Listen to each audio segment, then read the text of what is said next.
yang sering kita sebut dengan megatrust Mentawai. Kita tidak akan mungkin yang namanya berlari untuk tempat itu dengan tsunami. Tsunami itu kecepatannya di laut bisa mencapai 800 km per jam. 3 kali kira-kira di polusi.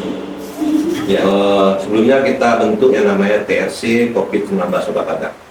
Beranggotakan dari BPBD, dari Pramuka Peduli dan PMI.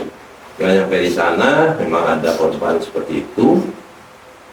Maka hampiri, kita coba tepuk-tepuk bendanya sekeras mungkin. Gini ya, ayo bangun ya. Dia tidak bangun. Antara marah dengan ketawa kakak melihat peristiwa itu. Mau marah gimana, rupanya orang mabuk. Astaga.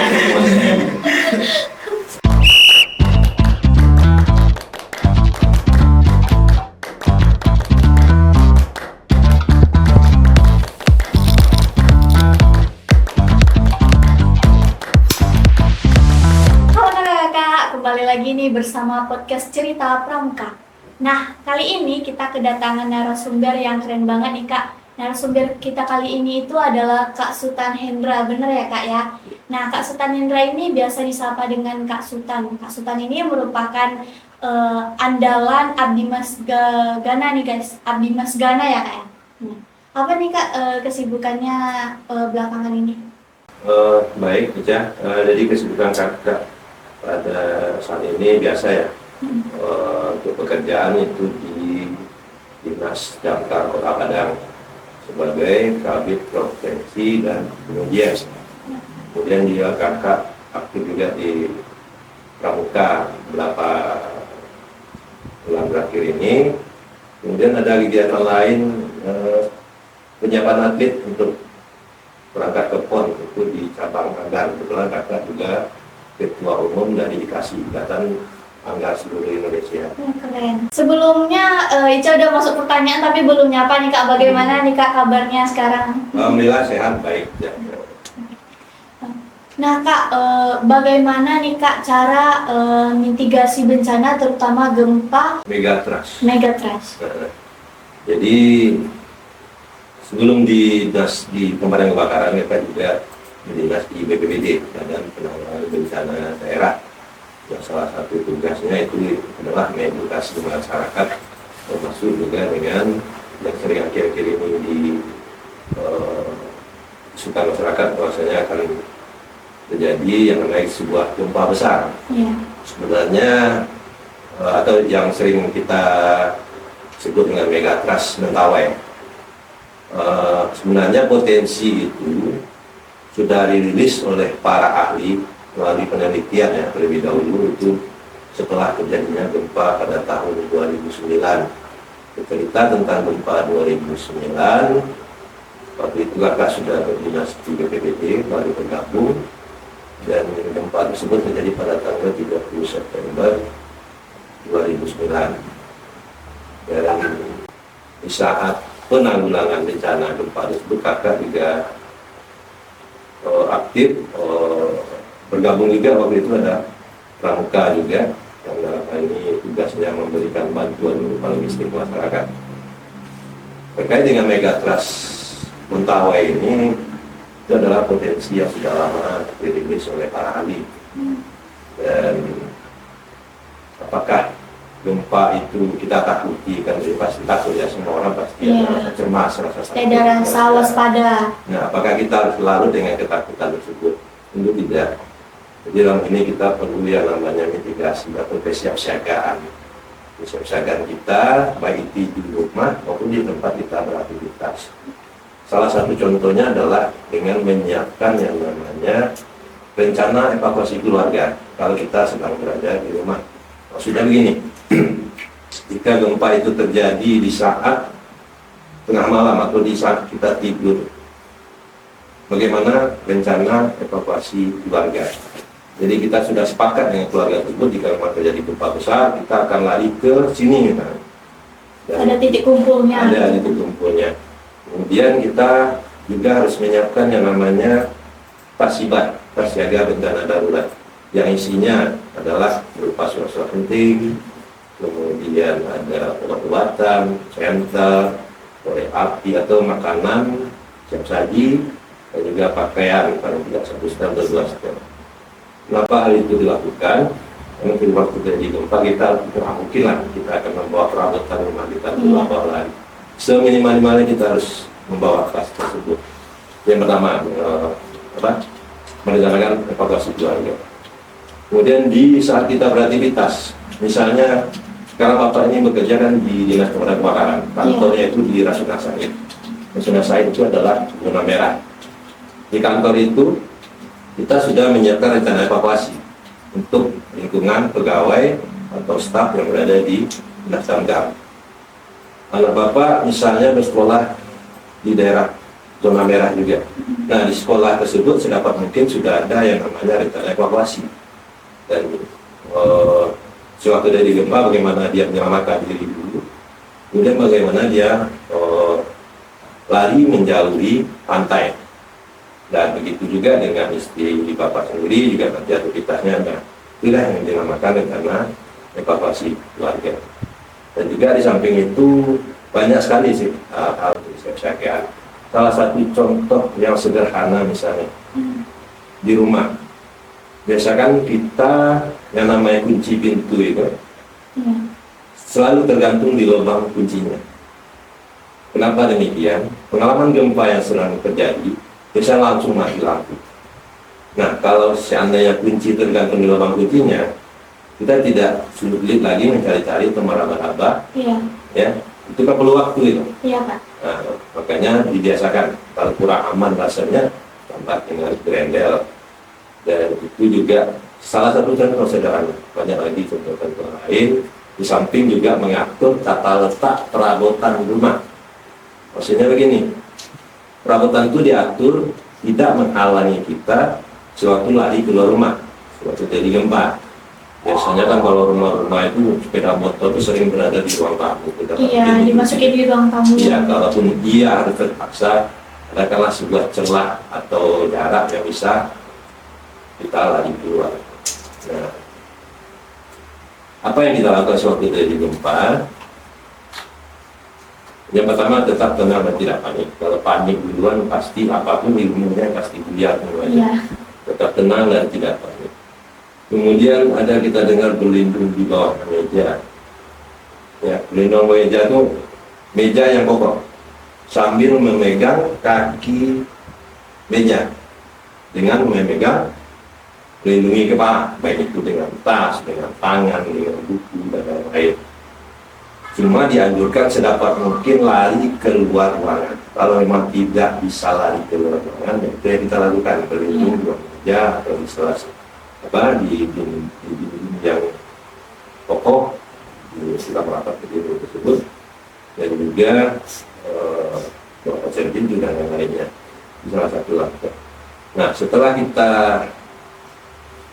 berhasil keluar dari rumah atau berupa ruangan atau kantor, kita tuh harus berada di daerah yang luas atau yang lapang. Maksudnya jauh terhindar dari bahaya reruntuhan struktur lain, atau misalnya ada baliho, pohon, kayu, dan lain-lain, tiang listrik. Ya, kita harus berada di tempat yang luas, jauh dari risiko-risiko. Nah, terkait dengan megatrust, itu para ahli mengatakan bahwasanya akan terjadi yang namanya tsunami. Bahkan para ahli tersebut mengatakan kekuatannya bisa mencapai 8,9. Para ahli menyebutkan tersebut tentu melalui penelitian. Cuma satu hal yang agak minta ini, yakinkan diri bahwa bencana gempa yang akan terjadi itu adalah kuasa Tuhan, kuasa Allah. Kalau tidak berkuasa itu tidak akan terjadi, walaupun potensinya seperti apa. Itu yang pertama, yakinkan diri bahwasanya itu semuanya adalah kuasa dari Yang Maha Esa. Kemudian yang kedua, seandainya itu terjadi, kita sudah menyiapkan yang namanya rencana evakuasi keluarga tersebut dan langkah-langkah upaya lain yang harus kita lakukan. Dan waktu melaksanakan evakuasi itu kita harus melaksanakan dengan berjalan kaki, jangan menggunakan motor, apalagi mobil ya. Pasti kemacetan itu akan terjadi di mana-mana, terutama di persimpangan jalan. Dan jika memang tsunami itu datang, mungkin bisa tidak akan timbul korban yang cukup banyak. Megatrust Mentawai ini diprediksi Parali juga akan menimbulkan tsunami dengan ketinggian gelombang bisa mencapai 10 meter atau lebih. Di Parali akan kakak yang kedua, kakak semua menyampaikan di salah persepsi juga. Kemudian ciri-ciri gempa berpotensi tsunami itu seperti apa? Yang pertama, durasi gempanya atau lama gempanya berkisar 20 detik atau lebih. Di goncangnya itu terasa 20 detik atau lebih. Kemudian yang kedua, kita tidak bisa berdiri secara normal atau terjatuh. Ya. Kemudian yang ketiga, keras goncangannya, Kak. iya. Yang ketiga, terasa seperti ada ayun hentak yang gempa itu terasa. Nah, apa yang kita lakukan jika kita menemukan berharap tidak lah ya, cuma seandainya terjadi hal seperti itu adalah ciri-ciri gempa berpotensi tsunami. Lakukanlah yang namanya evakuasi mandiri. Evakuasi mandiri itu tanpa harus menunggu sirine hidup atau tanpa harus menunggu informasi dari BMKG. Kita pelajari aja ciri-ciri gempa berpotensi tsunami itu seperti itu. Udah, lari, selamatkan diri, menjauhi pantai. Pengalaman selama ini biasa dari gempa orang-orang berbondong-bondong ke pinggir pantai, apalagi di pantai Padang, melihat yang namanya tsunami. Kita tidak akan mungkin yang namanya berlari untuk tempat itu dengan tsunami. Tsunami itu kecepatannya di laut bisa mencapai 800 km per jam, 3 kali kecepatan daripada di korupsi. Ya, dan sesat di lautan tsunami itu gelombang kecil gitu. Gelombang kecil karena berada di laut dalam. Setelah merapat menuju pantai, dia akan menjadi besar. Kenapa? Karena dia berada di laut dangkal. Jadi ketinggian gelombang itu bertambah. Dan zona aman untuk Kota Padang menurut Parali, kita harus berada di jarak 2 atau 3 km dari bibir pantai. Pernah nggak Ica melihat di depan SPBU Sawahan atau di SPBU Ampang, itu di aspalnya ada warna biru? Pernah nggak lihat? Belum pernah. Belum ya? Belum. Mungkin pernah lewat tapi nggak Tidak memperhatikan. Ya, jadi itu yang namanya ada yang blue line atau tsunami safe zone biasa orang bilang, atau zona aman tsunami. Kenapa dinamakan demikian? Karena di sanalah titik aman dari landaan tsunami. Dan kenapa itu dibuat? Pengalaman selama ini, orang yang tinggal di bypass pun, atau mungkin di Andale, atau mungkin di Ampang, dia masih melaksanakan evakuasi menuju Yunan, bahkan sampai ke Solo juga ya. Iya. Kampung atau juga ya. Bapak kampung atau evakuasi kita nggak juga. Ada itu pengalaman, ada itu. Nah itulah sehingga terjadi penumpukan massa, penumpukan kendaraan di bypass itu. Iya. Pengalaman kakak 2009 kakak memang terjebak di bypass itu. Tidak bisa bergerak sama sekali padahal cuma pakai motor 2 jam. Posisi kakak mau kemana tuh, Kak? Mau ke kantor. Bukan mau ke sini. Waktu itu kakak dari BPBD. Pengalaman 2009 sedikit cerita ya. Waktu itu kakak lagi tiduran di rumah, jadi gempa besar. Waktu itu anak kakak yang kecil baru berumur 6 bulanan lah ya. 6 bulanan, jadi gempa besar, kakak langsung gendong anak yang kecil, kakak bawa lari keluar, sampai di pagar kakak terjatuh. Nah itu adalah ciri gempa berpotensi tsunami juga, ciri-cirinya. Padahal itu cuma kekuatannya menurut BMKG itu 7,6 skala Richter, tapi sudah cukup kuat. Dan beberapa saat kemudian kakak pastikan keluarga kakak sudah aman, ya, dan dirasakan tidak akan ada lagi gempa susulan. Biasanya gempa susulan itu lebih kecil daripada gempa yang pertama. Itu biasa urutannya. Kakak pastikan aman, baru kakak menuju kantor. Banyak sih yang dilakukan, yang harus kita lakukan sebagai insan bencana. Dan sampai di kantor itu banyak sekali orang yang mengungsi. Kita mendirikan tenda dan segala macam, yang beri makan dan segala macam. Dan itu sedikit mereka di gempa 2009. Ya, kembali ke Megatrust, intinya adalah tidak terlalu ditakuti. Takut pasti takut, tetapi tidak terlalu takut. Nah, apa yang akan dilakukan? Langkah-langkah mitigasinya. kesiapsiagaannya untuk menghadapi potensi gempa tersebut seperti yang kakak ceritakan tadi, misalnya evakuasi keluarga, musibah, kemudian cara evakuasinya seperti apa dan lain-lain. Jangan cuma kayak takut aja ya Kak, tapi tindakannya harus ada. Iya. Jadi berbanyaklah membaca, banyaklah bertanya ke orang untuk ke ilmu untuk bisa siapkan kita juga. Nah Kak, setelah cerita panjang pastinya Kakak haus dong. Nah, Ica punya solusi nih Kak untuk mengatasi ini. Keke.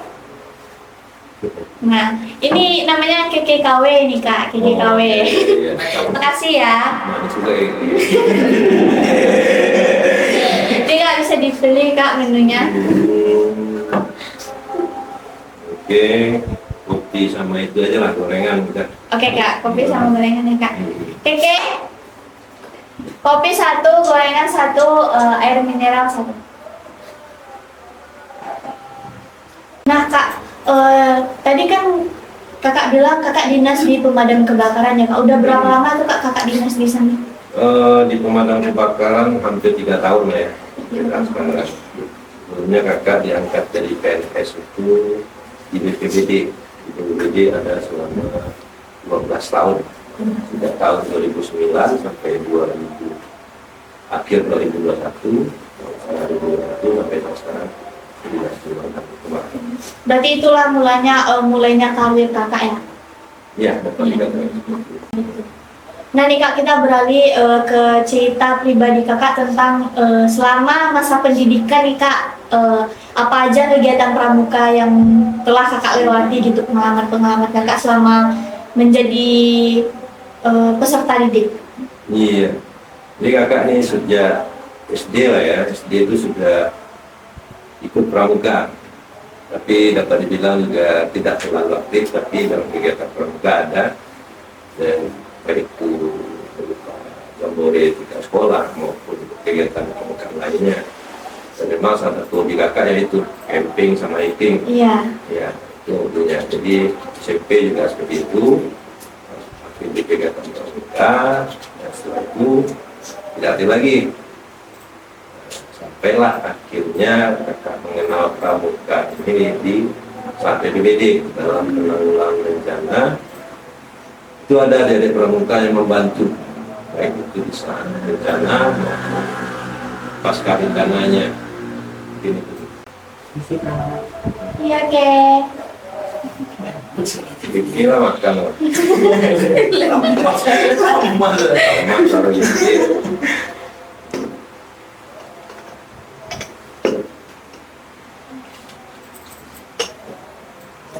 Makasih ya Ke. Kayaknya kayaknya belum makan nih Kak. Silakan diminum dulu Kak. Iya.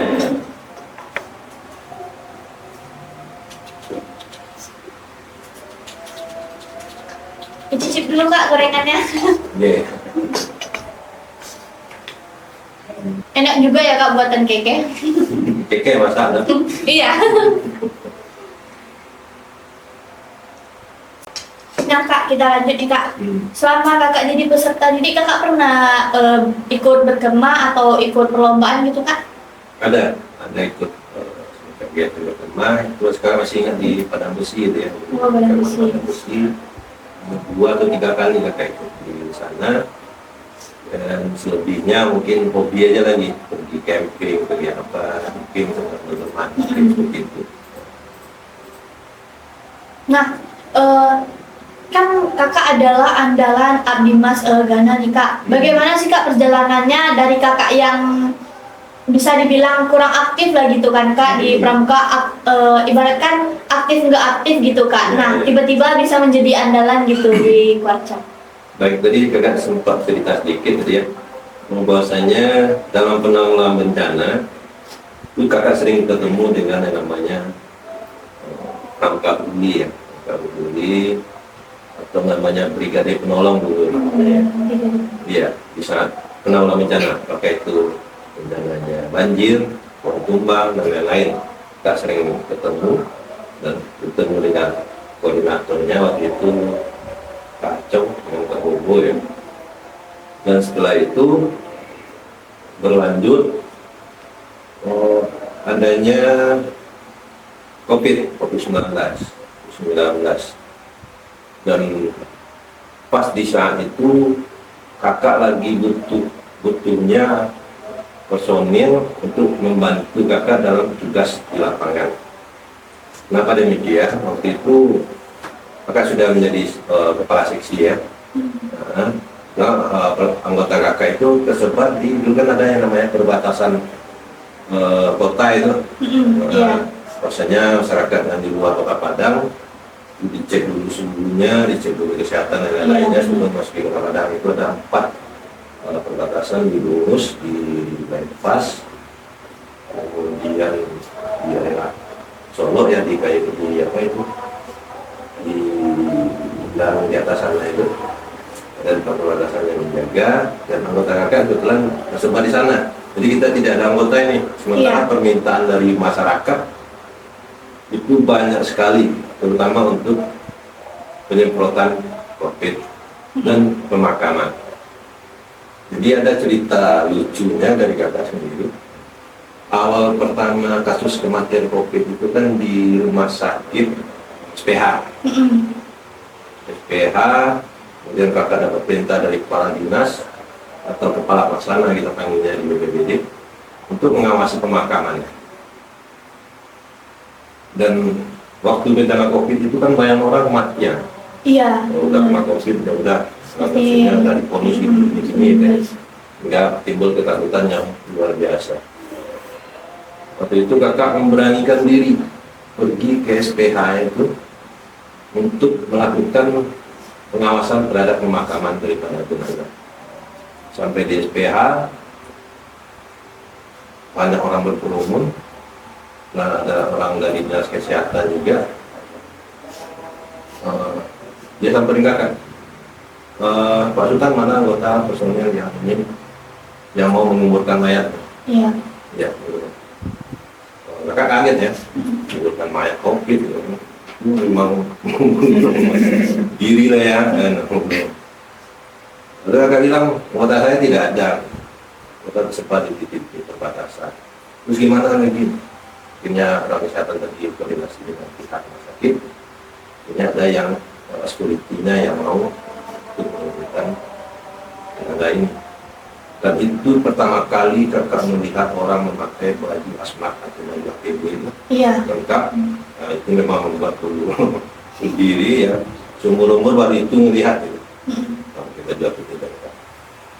Jadi karena tugas kakak laksanakan, walaupun kegalauan itu ada di hati, ya. Waktu itu baju asmat kakak punya salah mantel hujan yang panas itu memang basah dengan keringat. Apa adanya aja ya kan? Aja. Jika kairingnya lah dari SPH itu menuju pemakamannya di daerah Bandar Buas, ya bisa lihat pemakaman COVID. Tugas kakak adalah menjaga jarak masyarakat. Nah, banyak juga masyarakat yang menonton pemakaman. Itu hal pertama baru mereka temui. Padahal itu sangat berbahaya ya kak? Ya sebenarnya iya juga. Kalau pokoknya masyarakat harus berjarak sekian meter dari lokasi penguburan. Alhamdulillah semuanya dapat berjalan lancar. Tapi itu pengalaman pertama kakak dengan pengalaman COVID. Selanjutnya, banyak masyarakat banyak ingin apa istilahnya penyemprotan. Dan untuk pencegahannya gitu. Iya, untuk pencegahannya. Dan juga pengalaman kakak waktu itu kita melaksanakan penyemprotan, ternyata di rumah itu ada pasien COVID-nya, isolasi mandirinya gitu.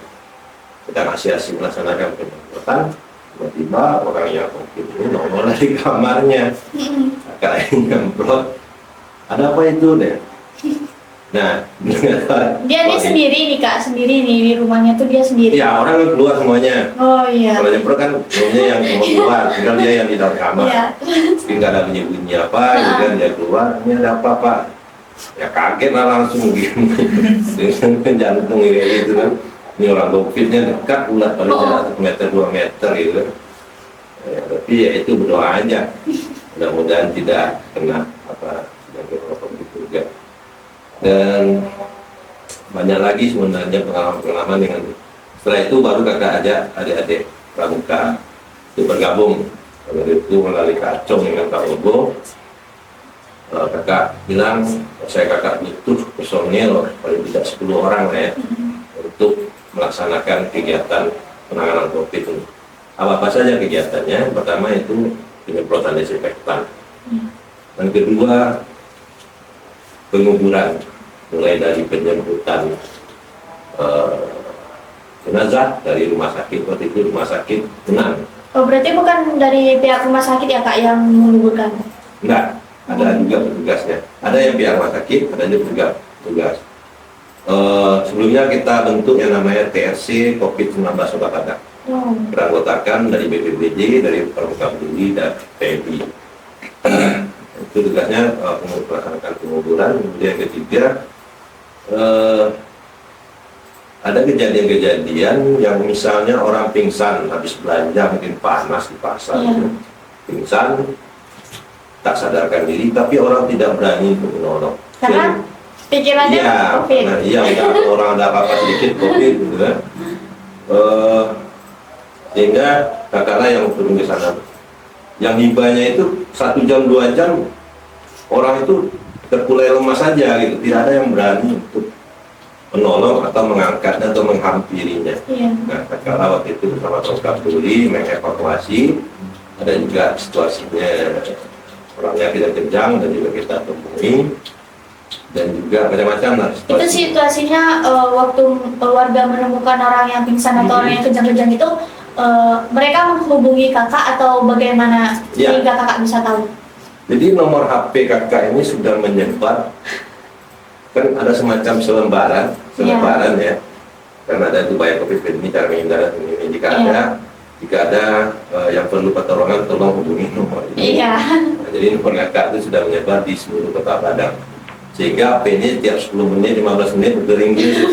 Mau istirahat bisa. Karena kakak kasih WA pribadi, nomor pribadi. Iya, harus direspon ya, karena itu memang tugas dari pimpinan ya, harus kita laksanakan gitu. Dan tugas ini bukan mulai dari pagi sampai tengah malam pun, kalau memang ada panggilan yang sifatnya urgent, kita laksanakan. Baik itu penguburan, evakuasi mayat, karena kan ada mayat orang meninggal di rumah itu, ada saudaranya, ada kakaknya atau apa, tapi tidak berani karena meninggalnya itu mungkin mendadak aja ya. Kalau dulu memang biasa lah, paling jantung nggak apa, tapi sekarang ini kan kemarin itu kan meninggalnya ada kecurigaan dia COVID, hingga tidak berani untuk membawa atau istilahnya memastikan ke rumah sakit dulu untuk diperiksa. Itu beberapa kejadian sering kita laksanakan bersama adik-adik Pramuka Peduli yang banyak. Dan di sanalah kakak tahu bahwasanya Kota Padang ini luas. Kenapa kakak bilang demikian? Karena alamatnya itu bermacam-macam. Ada yang lewat sawah, ada yang berjalan di pematang sawah, ya macam-macam lah. Lokasi-lokasi yang tidak pernah kakak lewati, nggak tahu di sini ada gang lagi masuk gitu yang banyak itu. Karena kakak tahu bahwasanya Kota Padang ini luas gitu, mulai dari ujung Solo sampai ke Kota Tangah. Dan kenapa kakak bersemangat hari itu? Adik-adik Pramuka ini orang kan ceria, gitu. Tidak pernah mengeluh. Didikannya memang seperti itu ya, selalu ceria, gembira, lalu tidak ada menuntut, tidak ada ya, pokoknya sama adik-adik Pramuka Peduli ini kita jalani dengan ikhlas, enjoy. Dan beberapa kejadian ada yang menguji adrenalin kita, yang memang salah satu contoh mungkin Kak Acong atau Kak Saraga nama dulu ya, dia itu kan menjemput mayat di rumah sakit Unan. Kayak COVID ini, kalau rumah sakit Unan itu kan kamar mayatnya di bawah, mobil itu turun ke bawah, sampai di bawah baru diangkat. Nah, waktu mereka ke bawah itu, yang mereka temui cuma peti mati. Peti mati ini tidak tahu perintahnya seperti apa, mau diapain segala macam. Sementara mereka berdua, karena dia membawa ambulan atau itu ya, ambulan Pemko. Mereka bingung mau diangkat di mana. Ini pengalaman pertama mereka mungkin ya, peti mati orang COVID. tidak diangkat di mana, sehingga ada 1 jam lebih dia berada di dalam mobil dengan mobil yang tidak ada AC-nya, pasang dulu lalu mereka ya. Kita koordinasi ke pihak rumah sakit Unan, ternyata mereka tidak ada juga yang mau membantu mengangkat Betty ini menuju ambulan. Sehingga ya kasihan juga ya, kita mau menolong susah juga gitu kan, karena kita standby di atas untuk negara lainnya. Akhirnya diangkatlah Betty ini berdua aja mereka, dengan modal nekat apapun terjadi kami siap, itu dalam hatinya. Ya, karena Betty ini ke dalam mobil. Ini salah satu cerita. Kemudian ada cerita lain dalam penanganan orang yang pingsan atau apa. Jadi ada satu cerita lucu. Waktu itu kakak dapat info ada apakah ini mayat atau orang pingsan atau apanya, yang jelas dia tergeletak di pinggir jalan. Itu lokasinya berada di Pasar Tanah Kongsi. Langsung kami menuju ke sana. TC yang dari BPBD dengan pramuka dulu yang sudah nyampe. Setelah nyampe di sana, memang ada korban seperti itu. Maka hampiri, kita coba tepuk-tepuk pundaknya sekeras mungkin. Gini ya, ayo bangun gitu kan. Dia tidak bangun. Waktu itu kakak bersama ada di pramuka dulu. Kakak coba didudukkan apanya korban tersebut, dia tidur lagi gitu. Memang kayak orang kehilangan tenaga atau apa gitu kan. Nah setelah itu datang mobil ini, pergi dari masuk, menurunkan yang namanya tandu yang berada di dalam mobil ambulan itu. Nah, biasa kan kalau diturunkan berbunyi, pelak gitu. Pendengar bunyi itu, dia langsung berdiri gitu. Loh, kok aneh saya tepuk dia nggak bangun, tapi dengar bunyi itu langsung bangun ya? Iya, langsung bangun. Dia bilang, ini ada apa ini. Ternyata antara marah dengan tertawa kakak lihat peristiwa itu. Marah gimana, rupanya orang mabuk. Astaga. Gitu juga. Ya antara marah dengan ketawa. Itu nggak jadi cuma satu orang yang kayak gitu ya kayak? 2 kali gitu. Jadi buaya juga persis kali kejadian seperti itu.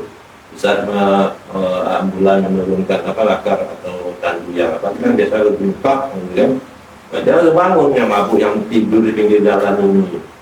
Dia kayak orang bengong, tanya ini ada apa, padahal dia mabuk. Itu cerita lucunya. Tapi lebih banyak cerita itu yang menantang, maksudnya menegangkan banyak.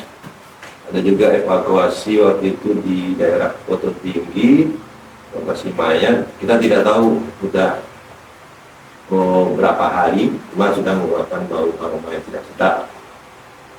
Dan kita bingung nih, bagaimana cara evakuasinya masyarakat kan aparat keamanan pun tidak berani gitu. Kayak kita jalan-jalan untuk mengevakuasi itu. Maaf kalau baunya sudah menyengat sekali. Dan coba menghilangkan baunya dengan menyemprot dan desinfektan, ternyata tidak hilang. Itu lokasinya dia di dalam rumah? Di dalam rumah, di dalam kamar. Dia sendiri? Sendiri. Jadi ibu ini bercerita dia adalah ibu kos, dia hidup sendiri. Sudah berapa hari tidak kelihatan, ternyata berapa hari setelah itu 3 atau 4 hari sudah mengeluarkan bau. Ternyata memang ada mayat di dalamnya. Kita coba semprot desinfektan, ternyata bau yang hilang. Kita coba sebarkan yang namanya kopi. Kopi tidak juga hilang. Akhirnya carilah minyak tanah. Dengan minyak tanah itu bisa hilang bau yang kecium itu gitu. Nah barulah kita evakuasi korban ini. Dan ada juga cerita lucunya nih, pas lagi makan bakso, kan suka makan bakso sama adik nih. Yang di daerah Perak Gadang gitu kan. Boleh dong kak, besok-besok aja bisa makan bakso. Boleh. Istilahnya bakso itu baru diantarkan ke meja, ya. Baru disajikan. Terima informasi ada orang pingsan. Udah kakak deadline lah, makan bakso 5 menit, langsung berangkat. yang namanya yang Saraga yang ini kalau gitu orang nggak ada gini-gini aja, nggak ada panasnya sama dia itu. Karena ketawa kita semuanya. Untuk bisa biasanya kalau dalam keadaan normal ini nggak mungkin ini bisa habis dalam 5 menit. Ini karena kepepet aja nih gitu. Semuanya kayak gitu, berlomba-lomba gitu. Akhirnya kita kejar. Nah itulah semuanya itu berangkat dari panggilan hati dan kesenangan dalam menolong sesama. Satu keyakinan di diri kakak, kalau kita menolong orang itu di saat-saat yang tidak terduga, kita akan menemukan kemudahan-kemudahan yang diberikan oleh Yang Maha Kuasa. Setelah tidak sadar, ya, ada-ada saja kemudahan, ada-ada saja pertolongan. Bahkan ada cerita lucu ini. Kakak tidak kenal sama orangnya, waktu itu kakak tolong penyemprotan di rumahnya. Penyemprotan, beberapa bulan kemudian kakak belanja dari sebuah toko. Temu dia gitu. Ini Pak Sultan. Pak Sultan yang kemarin yang ke rumahnya. Saya nggak ingat, saya nggak tahu. Iya. Oh iya Pak, ini saya mau belanja beli sepatu gitu. Oh mau cari sepatu Pak, ini berapa? Apanya 600 Pak. Pak Sultan 300 itu lah, itu istilahnya gitu. Jadi ini salah satu contoh ya, ada hal terduga lainnya yang jadi kalau kita menolong orang itu ada saja pertolongan yang kita dapatkan yang dibalas secara dengan Allah secara tidak langsung. Dan di waktu itu memang tersirat di diri kakak ini, andaikan hal terburuk terjadi, itu waktu itu kan memang gambarnya kematian aja waktu itu. Iya. Pakai ikhlas itu. Dan dari 10 orang anggota pramuka peduli ini, nggak sama lagi lah yang namanya tes swab. Setelah berjalan beberapa bulan, ini TRC ini harus disuap kayak ini gitu ya. Iya. Jadi gimana lah cara menyampaikan ke anak-anak ini. Udah kakak main-main ke PMI dulu, ke PMI dulu lah. Kita ke Pasar Raya, waktu itu kan di Pasar Raya itu tes swabnya di lantai saya yang dengan tiket itu. Bawalah adik-adik ini ke sana. Kita tes swab ya. Ya Pak. Oke, kamu duluan, kamu duluan. Bapak nanti terakhir. Oke, semuanya. Terus sudah selesai semuanya tes swab. Pak enggak Pak? Pak Biko cari aja lah kalau ada positif berarti apa kanelon. Kalau negatif, biasanya kan 2 hari atau 3 hari setelah itu hasilnya. Kalau ada yang negatif, berarti Bapak akan naik dulu. Kalau yang positif, berarti Bapak akan. Alhamdulillah dari 10 orang yang tes swab itu negatif semua. Jadi istilahnya Bapak melambai. Bapak nggak swab. Bapak curang ya. Yang lain disuruh sedangkan Iya, Bapak iya. enggak. Intinya kan itu, ya kan secara logika kita berpikir kan seperti itu. Iya. Kalau ada yang negatif berarti ada yang terdampak kayak ini. Ya udah negatif semuanya. Oke, alhamdulillah lah akhirnya dapat melaksanakan tugas kembali. Itulah cerita terkait dengan penanganan COVID. Sebenarnya banyak cerita yang menarik lainnya, termasuk penguburan itu. Penguburan itu kan dulu SOP-nya kalau meninggal itu 4 jam setelah meninggal itu harus dikuburkan. Jenazah COVID itu dari SOP dari pihak rumah sakit. Karena 4 jam ini nggak kenal waktu gitu. Misalnya meninggalnya jam 10 malam. 10 malam, 11, 12, 1, 2. Di jam 2 dini hari harus dikuburkan. Dan jam 2 dini hari itu kakak mengantarkan jenazah ke kuburan yang dibungkus. Dibungkus itu, waduh, gelapnya bukan main. Itu kan kuburan Cina itu. Terus ke atas puncak sana. Itu mungkin memang perlu nyali juga. Sana suasana gelap. Nah, dan kita juga harus menjaga pihak keluarga jangan sampai menghampiri peti. Ya, jadi penguburan itu boleh mereka saksikan, tapi tidak ada jaraknya. Ya, tidak ada jarak dekat. Itu berulang kali terjadi kita lakukan untuk pengantaran daripada jenazah COVID.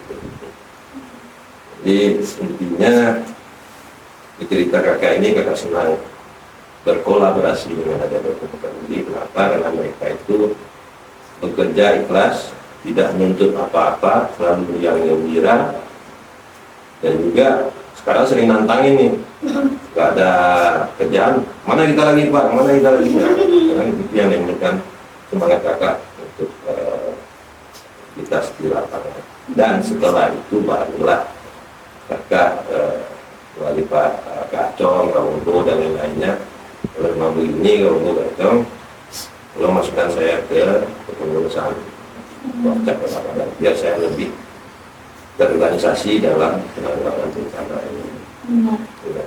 Dan setelah kakak bergabung memang ada semacam penanganan bencana, baik itu di saat bencana maupun pasca bencana. Saat bencana mengevakuasi orang banjir, maupun yang lain, dan pasca bencana biasanya kita melaksanakan yang namanya pembersihan, baik itu di sekolah, fasilitas umum, dulu sering kita lakukan seperti kejadian banjir beberapa tahun yang lalu. Kita masalah pembersihan di daerah Matangarau. Jadi waktu itu memang ada bersemangat membersihkan dari kan banyak rumah-rumah yang masjid, musola, yang terkena lumpur. Ya, kita sudah juga membersihkan yang kolaborasi dengan dinas damkar dan BPBD. Nah kak, tadi kan kakak merupakan andalan Abdimas nih kak. Abdimas itu sendiri apa sih kak artinya? Ya, Abdimas itu pengabdian masyarakat karena siaga bencana. Di fungsi dari Abdimas itu lebih ke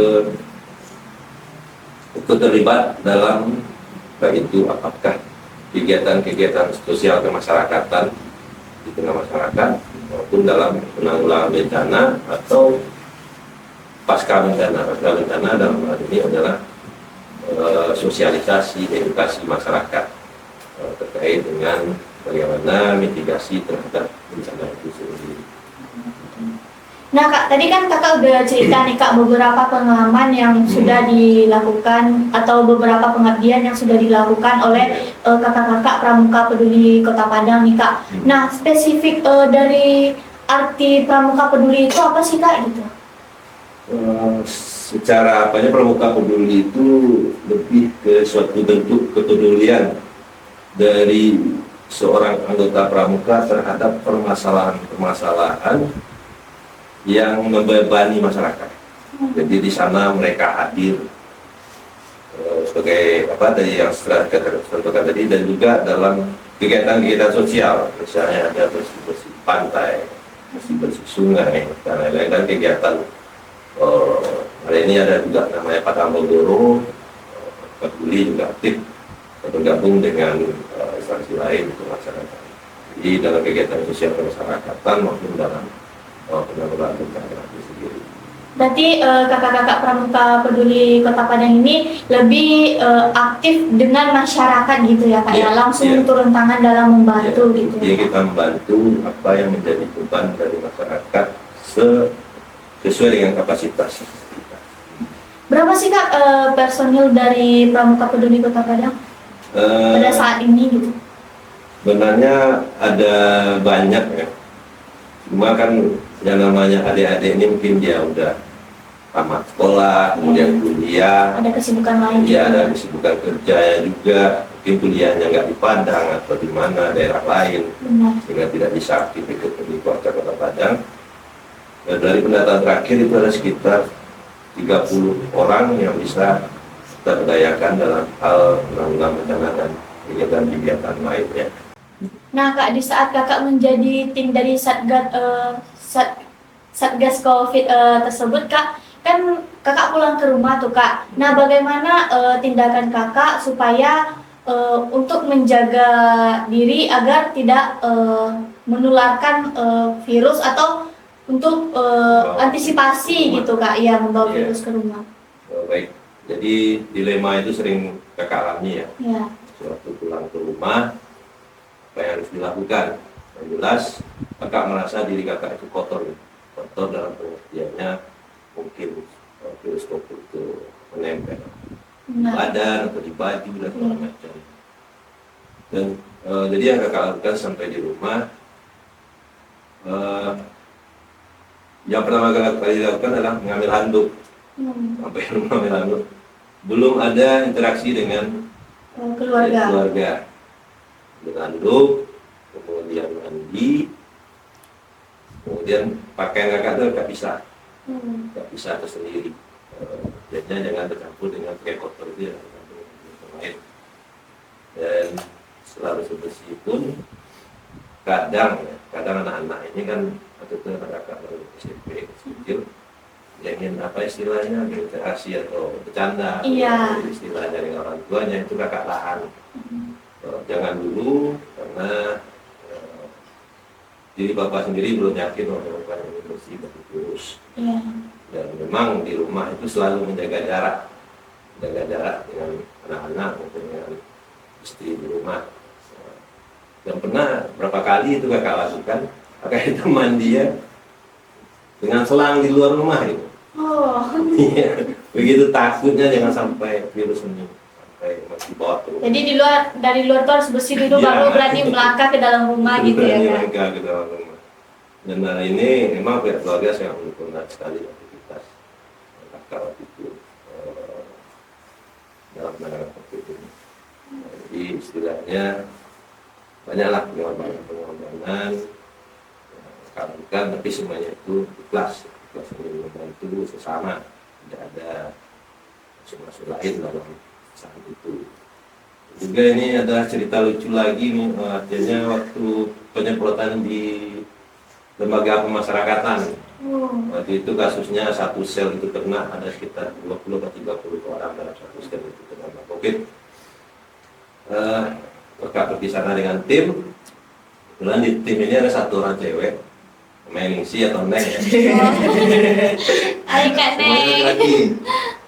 Lagi semuanya Neng ini yang perempuan. Kalau Neng ini ditinggal di luar sel kan, di luar pagar itu kan nggak enak juga. Dengan Neng kita bawa masuk. Tapi sebelumnya kita bungkus dengan namanya pakai asma APD tadi. Iya. Serapi mungkin.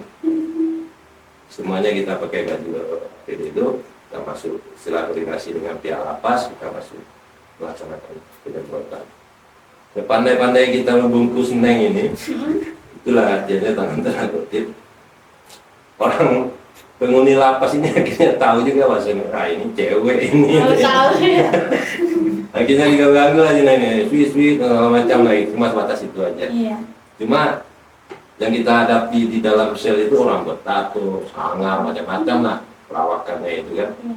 Tapi mereka udah terkena virus COVID nih. Iya, yang dalam sel itu mereka nggak keluarkan, mereka tetap isolasi di dalam sel. Yang di luar sel itu tidak terindikasi COVID karena mungkin mereka sebelumnya sudah melakukan tes swab secara menyeluruh. Dan di dalam sel itulah kita lakukan penyemprotan. Namun yang namanya Sineng ini tetap berdebar ya tuh, karena banyak ya macam-macam lah. Ketika banyak fansnya ya, tapi fans yang tidak diinginkan gitu. Ya, mau tidak mau kita juga menjaga Sineng ini, jangan sampai jadi yang tidak diinginkan. Tapi saya yakin ya dari lapas sudah antisipasi itu. Itu cerita itu lagi. Tidak ada tidak. Nah, Kak, sepanjang kita bercerita nih Kak tentang tugas-tugas pengabdian yang sudah dilakukan oleh kakak-kakak Pramuka Peduli, nah pasti ada dong dari teman-teman yang lagi nonton tersirat ingin juga menjadi tim dari Pramuka Peduli. Caranya gimana sih Kak? Baik, jadi ini harus didahului dengan niat ikhlas ingin menolong sesama. Itu intinya dulu, ke pribadi masing-masing. Yang kedua, terkait dengan menolong sesama ini mungkin kakak yang udah merasakan apanya ya, kayak candu lah. Iya. Bisa kita menolong seseorang, orang itu terbantu, dan mereka mengucapkan kata terima kasih Pak, terima kasih Kak, gitu kan. Itu memang apa ya, sejuk rasanya kita mendengar perkataan seperti itu. Itu merupakan sebuah kepuasan batin yang tidak bisa dinilai oleh apapun. Itu sebuah kepuasan batin yang tidak dinilai apapun, walaupun kita tahu risikonya besar. Iya. Risikonya besar, tapi kita ikhlas. Nah, itu hal yang pertama dulu. Jadi kalau ada adik ini pasti kalau sudah, jadi akan dapat candunya itu. Istilah dalam tanda kutip candunya menolong orang itu. Candu dalam kebaikan ya. Iya. Karena dengan kata-kata ucapan terima kasih itu dari sebuah penghargaan yang cukup besar, tidak bisa dihitung dengan materi apapun. Itu yang pertama. Yang kedua mungkin ada syarat administrasi yang harus dilengkapi sebagai seleksi administrasi ya. Pertama itu mungkin sudah keterangan dari budgetnya, sudah izin. kemudian juga dari orang tua. Karena yang namanya program peduli ini kadang kita tidak tahu jamnya kapan. Kan dulu bisa dari tengah malam, pagi, itu harus ada suruh izin dari orang tua. Yang ketiga, nggak kalah penting adalah harus sehat. Dibuktikan dengan surat keterangan sehat dari dokter atau puskesmas, bisa juga. Nah, setelah itu dilengkapi, kita lakukan seleksi administrasi, dan dipilihlah biasanya di KSAR itu, pendidikan dasar KSAR itu 30-40 orang untuk keikutsertaannya. Dan untuk 2 tahun belakang ini memang kita patuh, artinya mungkin ya terhalang oleh penganggaran juga, kita bisa pahami itu. Tapi mudah-mudahan untuk tahun besok kita akan lagi, bagaimanapun seorang pramuka itu harus dibekali dengan ilmu, dengan ketangkasan dan lain-lain, karena dia akan menolong orang nih. Jadi jangan nanti konyol kita menolong orang, kita belajar di tempat.